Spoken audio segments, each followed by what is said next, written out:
K. Henderson and She Films Media present an Inspector David Dalnod adventure entitled The Case of the Mislaid Noggin, written and created by Donald Ramlow, all rights reserved.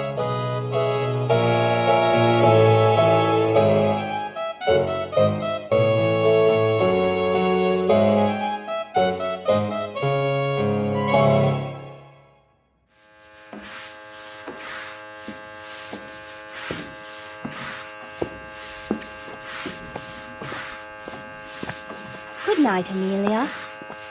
Excuse me, ma'am. I'm sorry. I forgot you can't hear, what with your electric mop and all. Oh, that's all right, ma'am. I was just wishing you a good night. Thank you.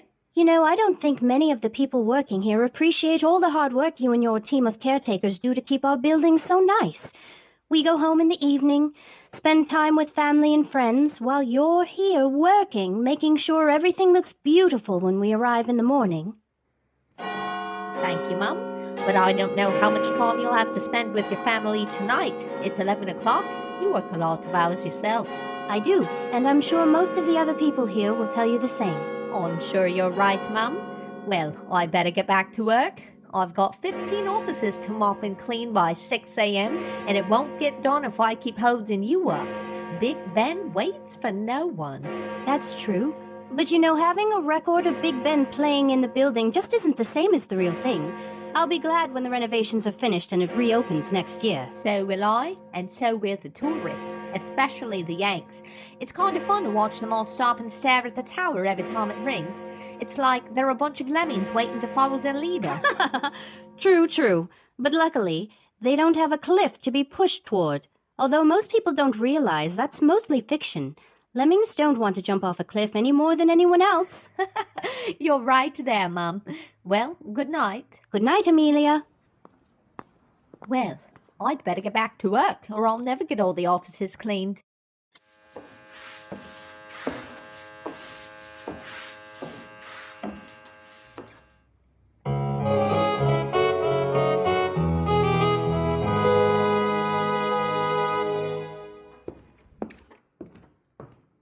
Well, only one more office to go, and it's a good thing. In another hour, people will start showing up for work. Well, that's funny. The light's still on in the office. I wonder if someone got here early. Excuse me, is there anyone here? It's Amelia. I need to clean your office. Why, the door just opened. It wasn't latched. That's peculiar. Hello, is anyone here? Mr. Austin, Miss Desiree, Miss Daglow, it's Amelia. Anyone? I guess someone must have left in a hurry and forgot to close up. I'll just go ahead and tidy up. I'll begin with the cupboard. It rained all day yesterday, so it might need a little touching up. People's raincoats probably dripped all over the floor. What? Who? What are you? Wait a minute, something isn't right. Oh, no! No, oh my dear Lord, there's no head! Where's the head?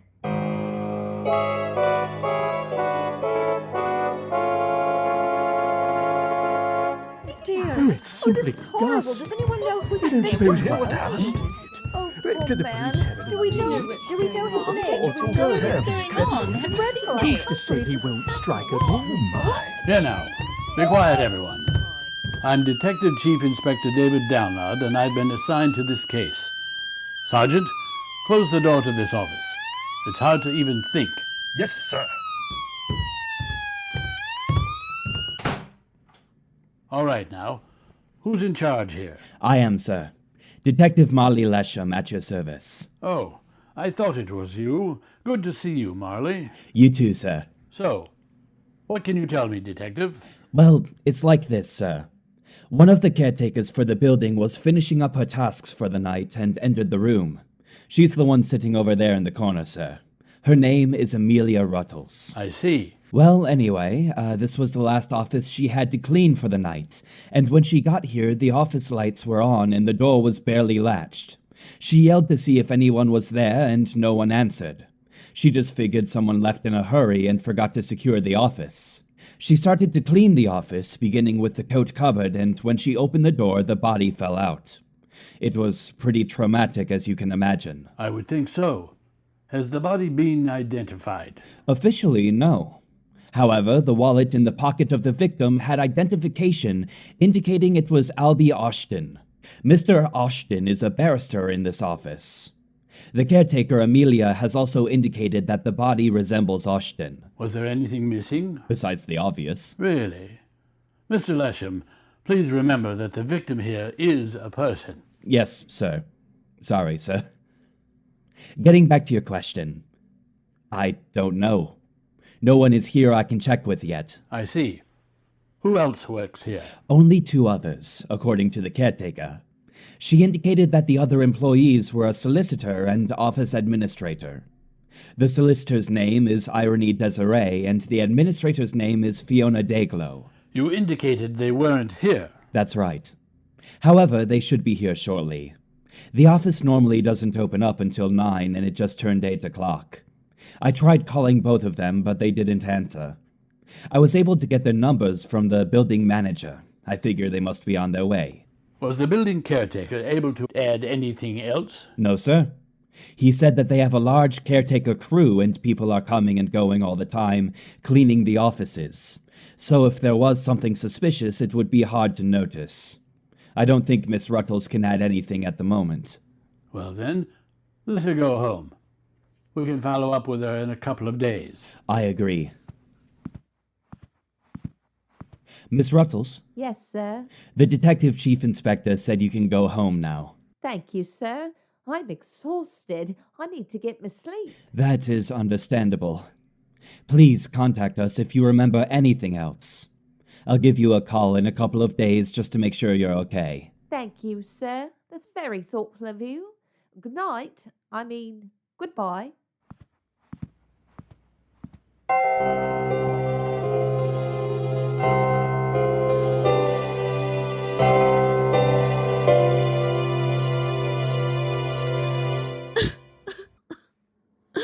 But who would want to hurt Albie?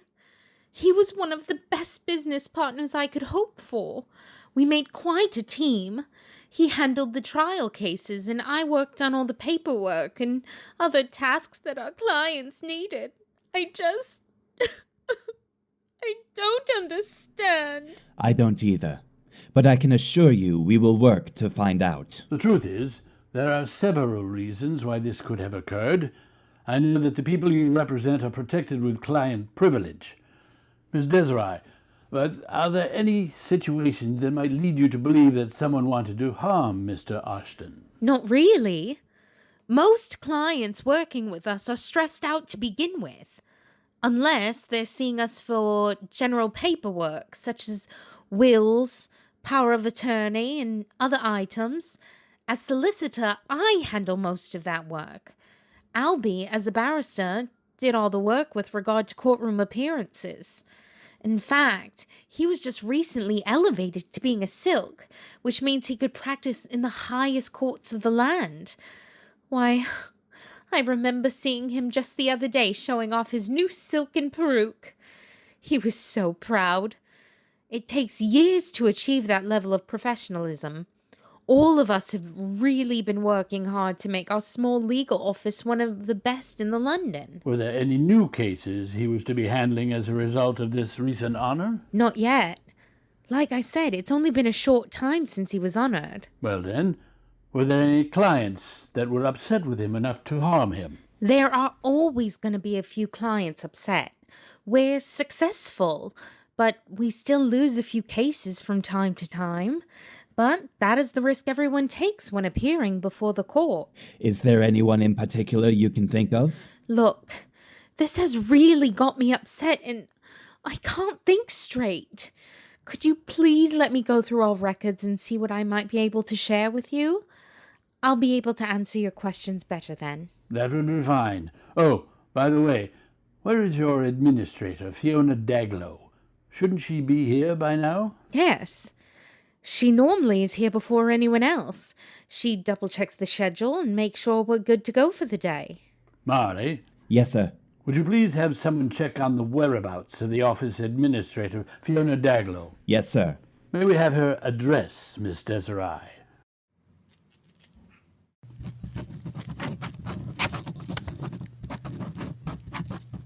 Here you are, sir.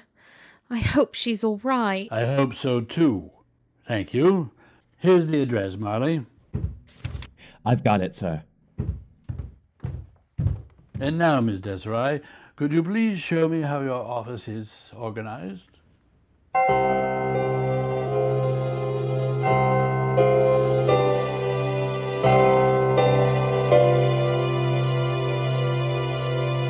Here's Miss Daglow's flat. Let's see if she is still home. She's not answering. Sergeant, Yes, sir. would you please check the back of her flat and see if you notice anything unusual? Be sure to look through any windows that have the curtains open. I'll check the front of the house.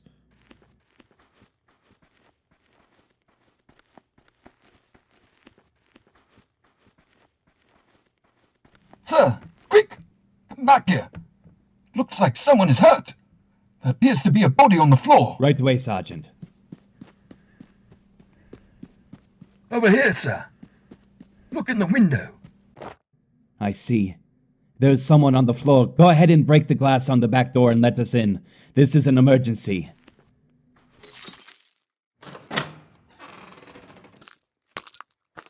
Oh no. Look, sir. I have. But what is that doing here? That is the question, isn't it, Sergeant? What about the woman? Is she all right? She's breathing. Good. Call for an ambulance. And after that, call the medical examiner. I'll call the chief inspector and let him know what we've found.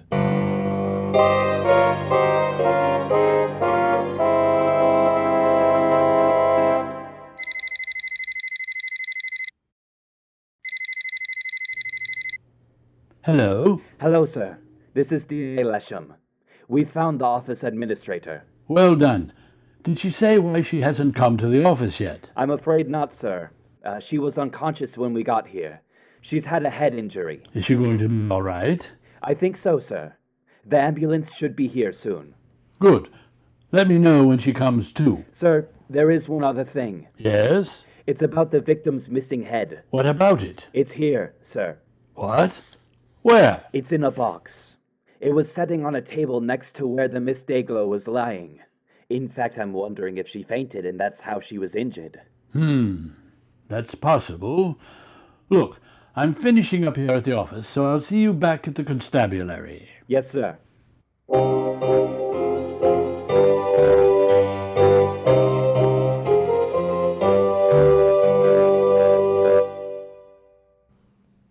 Are those files I sent you? Passing me the No, white we out. haven't I been seem able to turn up Over here. by the copier. Yes, may I help Thank you? you. Make my lunch.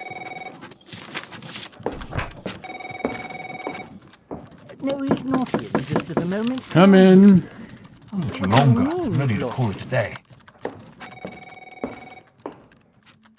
Here's a report from the ME, sir. Oh, thank you. Oh, and Cynthia, Yes, sir. is D.I. Lesham here? Yes, sir. Good. Would you ask him to come to my office and see me? Right away, sir. Thank you. Now, let's see what the ME's report has to say. Hello? Sir, it's your cousin Jennifer calling from the States. She wants to confirm a few details for when she travels out here next month. Look, tell her that I'm busy right now and, no, go ahead and send her through. Otherwise, this will be the third time I've not taken her call. Yes, sir. Hello? Jennifer, it's good to hear from you. Sorry about not getting back to you sooner. That's okay. Do you have time to talk? I have a couple of minutes, but not a lot. I have a very unusual case I'm working on. You know how that can be, what with the archaeological digs you're always working on. I'm surprised you've got time to visit. I do understand, but Pelly has really been getting excited about meeting everyone. I just wanted to confirm that we're all set when we fly in next month. This will be her first trip overseas. Everything's fine. We're good to go. My wife and I have plenty of room at our home, and I've already got my calendar marked to make certain the driver will pick you up. So, is Pelly expecting to do all the typical tourist things when she gets here? Oh, I'm sure she'll want to do some of those things, but what she is really interested in is visiting you at your station. You know, she's turning into quite a detective, and she's only 17. So I've been reading. She's kept me very informed between her texting and her emails. What did she call her most recent adventure? She called it the Cloven Tree Manor Mystery. She's developed quite a knack for titling her adventures. I think she sometimes thinks of herself as both Sherlock Holmes and Watson combined. It wouldn't surprise me.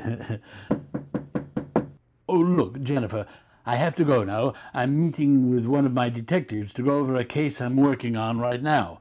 I'll email you the information confirming everything when I get home tonight. That sounds great. I look forward to getting it. And Dave? Yes? Don't work too hard.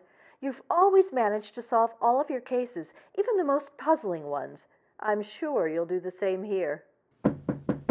I appreciate your confidence, but I really have to go now. It's been great speaking with you. I'll see you soon. Goodbye. Goodbye. Come on in. I was told you wanted to see me, sir. Yes, I do, Marley. Please sit down. I apologize for not letting you in right away. I was on the phone with my cousin Jennifer in the U.S. She's visiting my wife and me next month. Is this the one who is an archaeologist? Yes. Her husband is an administrator, and her daughter is an aspiring detective. It sounds like it will be a fun visit. I hope so. I'm hoping her daughter will get along with my daughter so that I can spend some time with my cousin. But enough of that. We need to get down to business. Yes, sir. I have the ME's report about that case we're working on at the office building. You mean the one called the case of the Mislaid Noggin? I see. So we're naming our cases now. Are you sure you haven't been talking to my cousin's daughter? She likes to name her cases also. Sorry, sir. It just popped into my head. You know how it can be. No, not really. So, what did the ME find out? Well, according to her report, let's see. She was able to confirm that the victim was Albie Ashton, the barrister. By the way, how is the office administrator doing? She's doing fine. And it was as I guessed. The box was sitting on the front steps to her flat. She brought it inside, and when she opened it, she fainted and hit her head on the table. Luckily, she only suffered a minor concussion. Good. Now, there is one major puzzle with this case concerning the victim. And what is that, sir? There was very little blood where the body was found, and the box containing the head had no blood in it. Well, then that means... Yes, Marley. The murder took place elsewhere. The way I see it, this case has three main questions. 1. Why was Ashton murdered? 2. Why place his torso in the cupboard where they keep their jackets and other items? And 3. Why send his head to the office administrator, Fiona Dalnod? Those are the three questions, sir.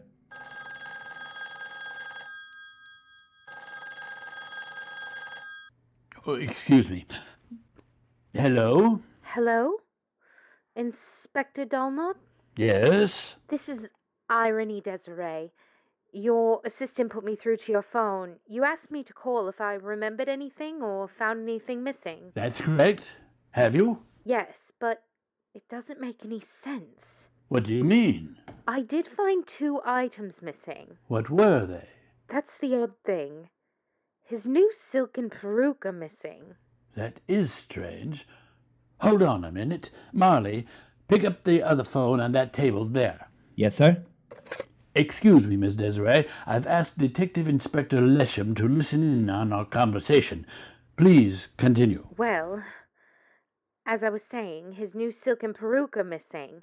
They should be here. He takes them wherever he goes. Why would anyone steal a robe and a wig? I don't know. We'll have to follow up on that. Was there anything else? No. Well, thank you for calling. And if there is any other information, please let us know. Marley. Yes, sir? When you talk to Miss Dalnod, also ask her about Ashton's new silken peruke. And one other thing. Don't forget to give the caretaker, Amelia, a call. We've already had one person recall something. Who knows? Maybe she'll remember something as well. It's already on my list.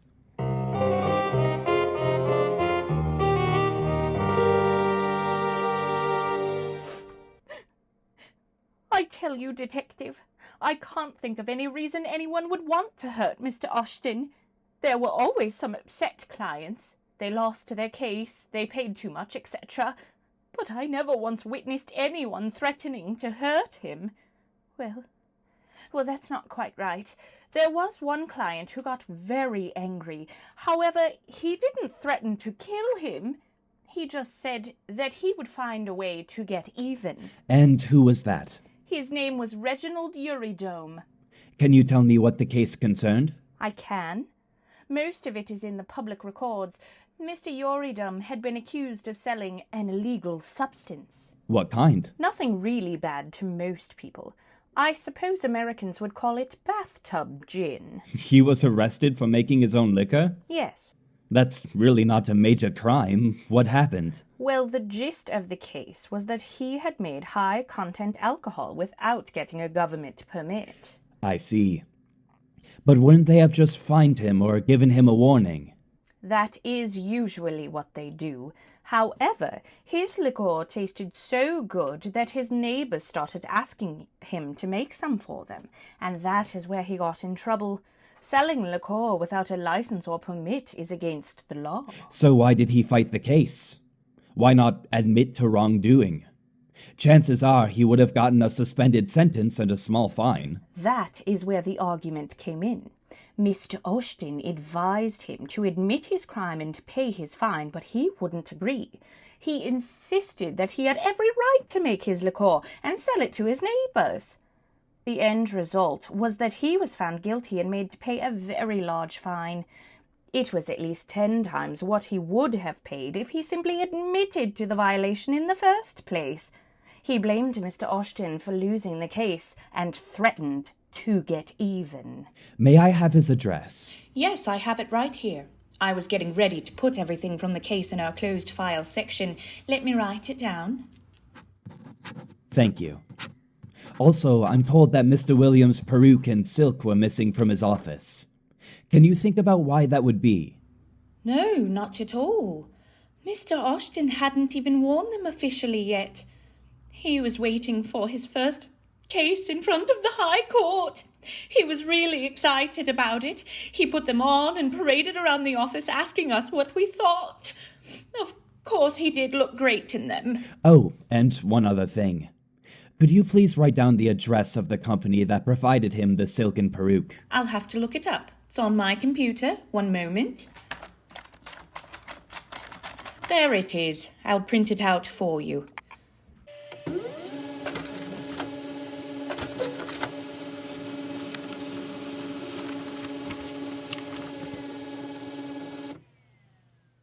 Here you go.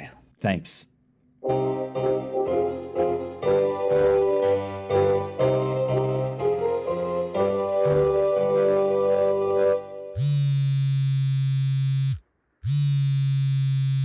Hello? Marley? Hello, sir. Did I forget something? No, I'm just following up to see where our case is right now. The commissioner is turning up the heat, given the notoriety of the case. Every tabloid in town is running wild with their lurid takes on what has happened. The sooner we solve this case, the happier the commissioner will be. I understand. Well, I've questioned Fiona Dayglow, and she basically affirmed that there was no person really upset with Albie that she was aware of. She still is a little shook up, but is actually holding up quite well given her injury and the shock of seeing her boss the way she did. Well, at least that part of him. Marley, remember what I said? Sorry, sir. That just sort of slipped out. Please, continue. As I was saying, she really didn't have much to say. She did give me a possible lead on a client who was upset over losing his case.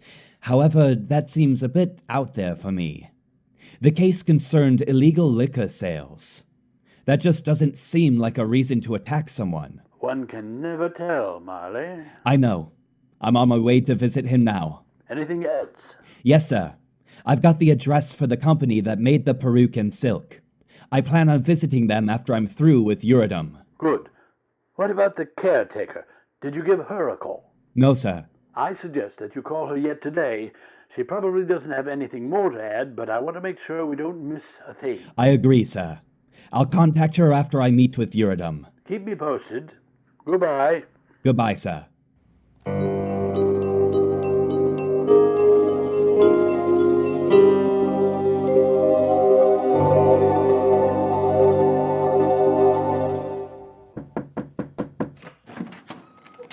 What do you need? Who are you? You'd better get out of here quick if you're selling something. What's the matter? My Yank voice surprise you? Well, don't let it. I've lived here for almost 5 years. Now, as I said, who are you? I'm Detective Inspector Molly Lesham. I have some questions I'd like to ask you if you don't mind. I do mind. Beat it, copper. You've got nothing on me. I quit selling liquor a long time ago. It's not about that. Then what is this about? It's about your barrister, Mr. Ashton. That piece of... What about him? I'm afraid he's dead. Well, what do you know? There is some justice in the world. How'd he die? He was murdered. Well, how about that? I knew something would... Wait a minute. You don't think I did it? I didn't say that. I'm just here to ask some questions. Do I need to contact my solicitor? You can, if you wish. Like I said, I'm just here to ask some questions. Look, I was mad at him. He cost me a fortune. But I wouldn't hurt him. That's not what a witness said.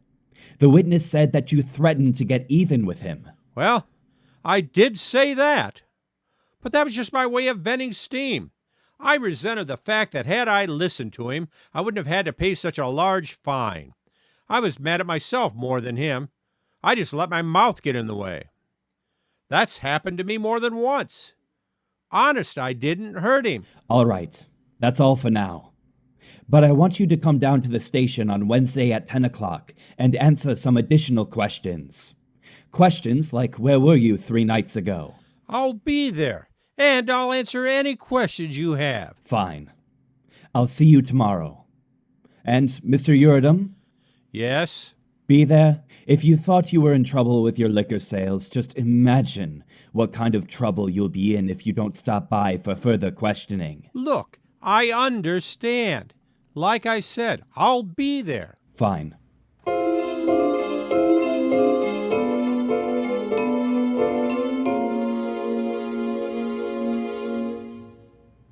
Hello, Miss Ruttles? Yes? Oh, good. You're home to take my call. This is Detective Inspector Lesham. How are you doing? I'm doing well, sir. Thank you for asking. I've got to admit, though, sir, it's going to be a while before I'm comfortable opening any coat cupboards. I can imagine. Is there something else, sir? Yes. I'm following up to see if you might remember anything else about that night. Not that I'm aware of, sir. What about the people in the office? Anything unusual about them? Not really, sir, but... But what? I hate to be a gossip, sir, but there was a rumour going around that Miss Desiree and Mr. Ashton were more than just office partners. I've never seen anything myself, but others have said they thought they acted a little too friendly for work partners, at least until recently. What do you mean until recently? Well, I guess Miss Desiree went to give him a hug and he pushed her away. And that was it? That's all I'm aware of, sir. They are 2 single people, sir, and they were equal partners in the firm, so I really didn't think about it much. Most people around here tend to keep their relationships secret, given the jobs they have. They're very professional in front of the public. Are there any rumors other than that? No, sir, and I apologize for telling you these. That's all right. You did the right thing. Good night. Good night, sir.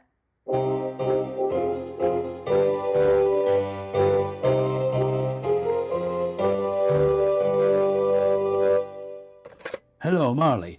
Cynthia said you were on the line. What have you found out? Nothing major so far, sir. I did meet with the client that Fiona Dayglow mentioned, but I think it's a dead end. I've got him coming in Wednesday for further questions. What about the missing robe and wig? I'm going to the company that sold them now, but, sir, there is one other thing. I did talk to Amelia Ruttles, and she shared some information that I found interesting. Really? Yes, sir. It seems that Mr. Ashton and Miss Desiree might have been closer partners than was let on. Is that so? Yes, sir. I think we should bring her in for additional questioning. That sounds like a great idea, Marley.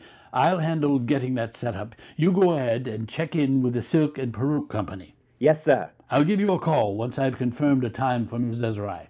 I'll keep my mobile close, sir. You do just that. Goodbye, sir.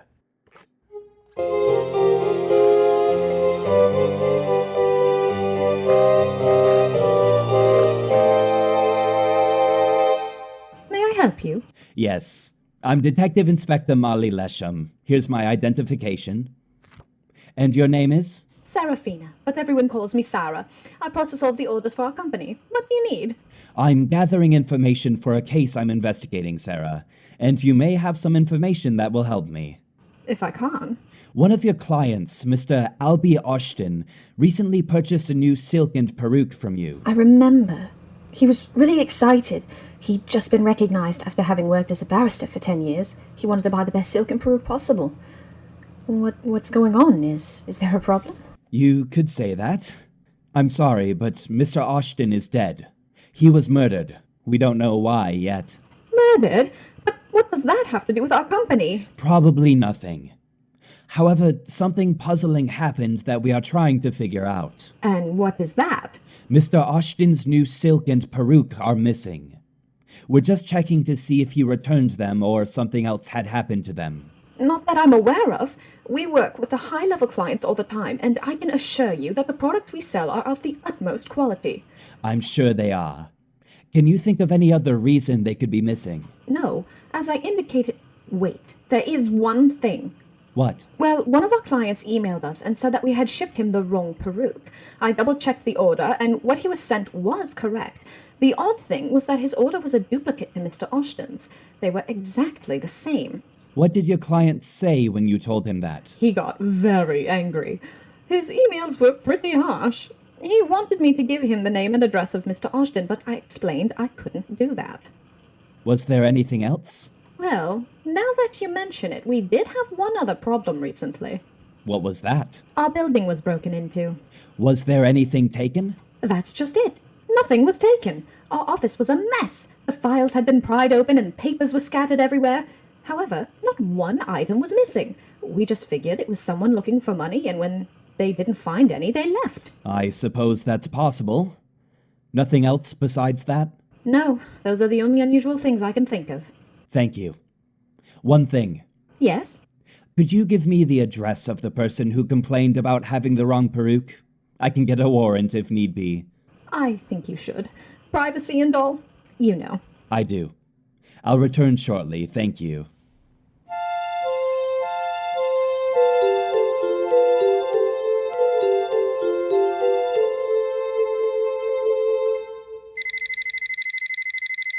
Hello, Marley. Yes, sir. I have Miss Desiree scheduled to be here in 1 hour.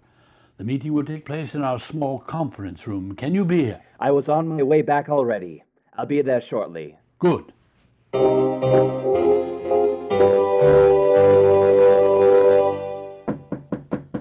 Come in. Detective Lesham, I'm glad you're here.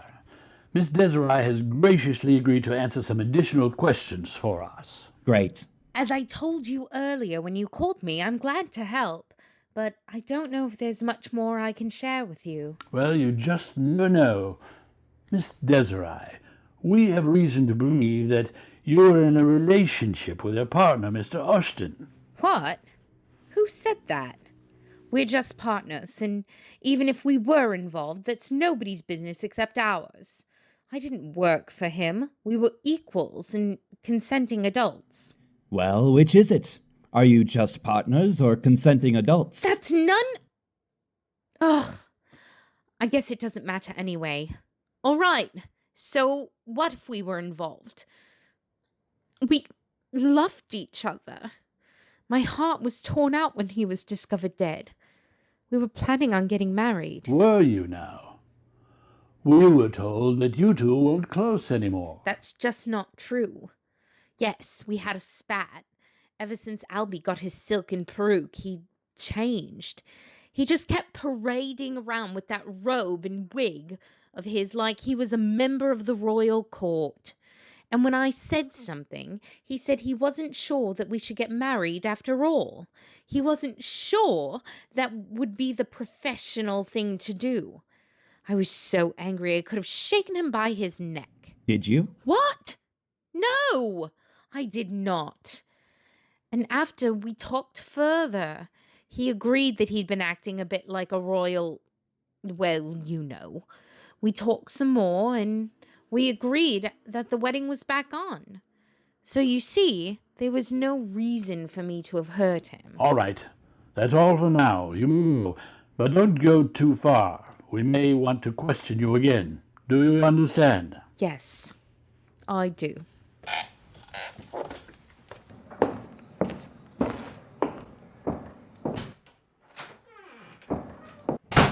Well, what do you think, Marley? I'm on the fence, sir.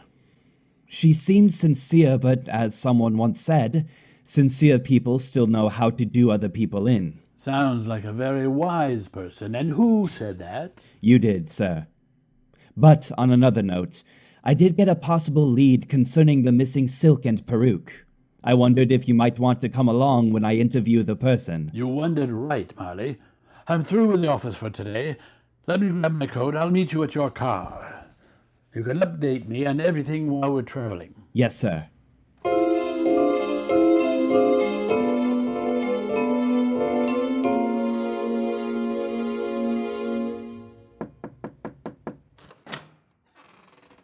May I help you? Yes, you may. I'm Chief Inspector David Dalnod, and this is Detective Inspector Marley Lesham. We'd like to ask you a few questions regarding your recent complaint about your new peruke and silk. What? He's taking it on the lam, sir. He's running out the back. I guess that tells us who attacked Ashton, and it certainly isn't Miss Desiree. So it seems. Well, don't just stand there. Get after him. I'll call for backup. Yes, sir. Stop! Do you hear me? You're not going to get me. I ran a marathon 2 weeks ago. Did you? Okay, you've got me. I'm done. Good job, Marley. You got him. He didn't get me. He just wore me out. Does it really matter? Now, Mr. Gangley, we have some questions for you. I imagine you do. Let's start with the easy ones. But before we do, I have to say something. You do not have to say anything, but it may harm your defense if you do not mention, when questioned, something which you later rely on in court. Do you understand this? Yeah. So, why did you take the silk and peruke from Ashton? And why get rid of him? Those are the easy questions. You started out with the big ones. Well, that is the whole point of this, isn't it? And you did run. Now, why? Well, I suppose I might as well answer you. You'll find out soon enough. It's like this, Gov. I ordered a silk and peruke that was especially made for me by a friend. He had a job helping make those fancy wigs for the company. That business only caters to licensed lawyers. How did you persuade the company to sell them to you? That was easy. I ordered them by mail, using real fancy paper and the like. I then used the licence number of me family's lawyer. I took a chance they wouldn't check it, and they didn't. But then the guy making the fancy wig bollocks the whole thing up. Somehow the silk and peruke for me got sent to that Austin fella. What was so important about the silk and peruke? Oh, there was nothing important about the silk, but the peruke, that was important. You see, I had a partner who helped me commit a robbery over 10 years ago. The £50,000 was hot, and we didn't think it was safe to start spending it. So we placed it in a security box in a London bank. The only way to open the box was with a special digital code. I put in half the security code, and me partner put in the other half. Neither one of us knew the other code. Everything was handled in secrecy. So why didn't you two just go to the bank together and open the security box? That was our original plan. However, me partner was sent to prison for another crime. Me partner had also come under suspicion for our robbery, and everything he did, mail, visits and calls, were monitored. So he couldn't say anything to me from there. I couldn't even visit him. Unfortunately, he got sick and died of a serious illness before he was scheduled to be released. However, before he died, he arranged for a jail acquaintance of his to get me his half the code once he passed away. His acquaintance had gotten a job making perukes after he was released from prison.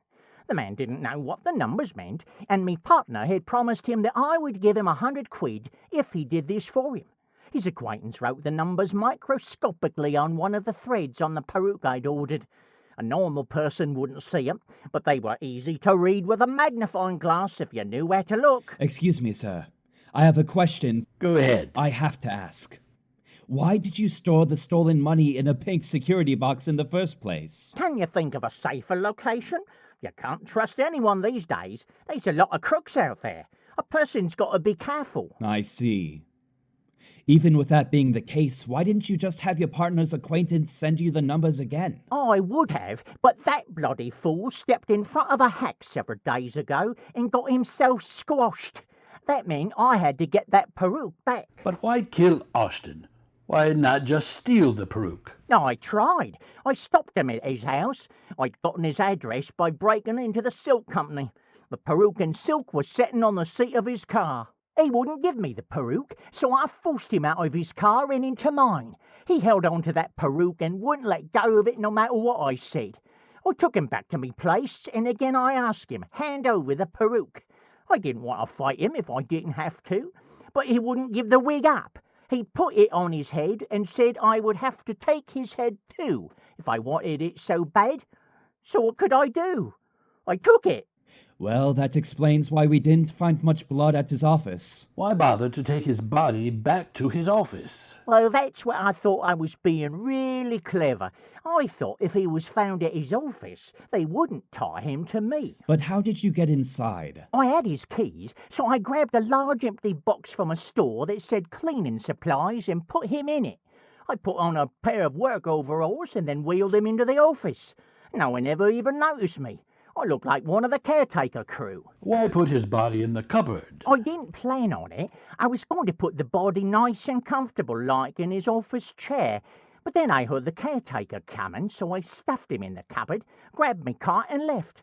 I didn't even have time to lock the door or shut off the lights. What was the reason for taking his head to the office administrator? Osden had a list of addresses on his mobile, which I kept. So I thought this might confuse everyone. That's why I also took the silk along with the peruke. But how did you catch up with me? That's where you messed up. The office person where the peruke was ordered remembered you emailing and complaining there was a mix-up.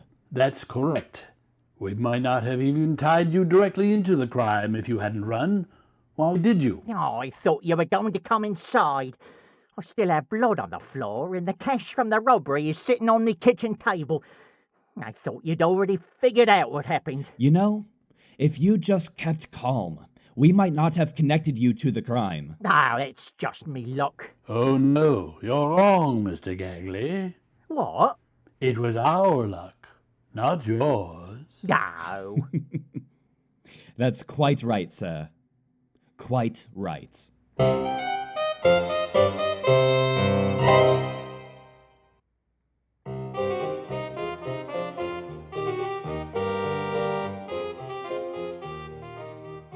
You have just heard an Inspector Dalnod adventure entitled The Case of the Mislaid Noggin. The presentation was produced and directed by Laura K. Henderson in She Films Media. The script was created and written by Donald Ramlow, with all rights to the script and characters reserved by the author. This free performance was presented with the permission of the author. Featured in the cast were Jacob Burrell, Rebecca Vave, Nikki Dobos, Glennis Fenn, Rick Fontaine, Jen Hebben, Michael Ray Helms, Laura K. Henderson, Jack Keeson, Sarah E. McLean, Carol Z. Pickleman, Donald Ramlow, and Eugene Diddlop. Sound effects and editing were coordinated by Laura K. Henderson. Music was composed by Hal Hobson Morse and was performed by Hal Hobson Morse and Linda Havens. Any resemblance to persons living or dead, or characters, names, places, incidents, or situations is purely coincidental.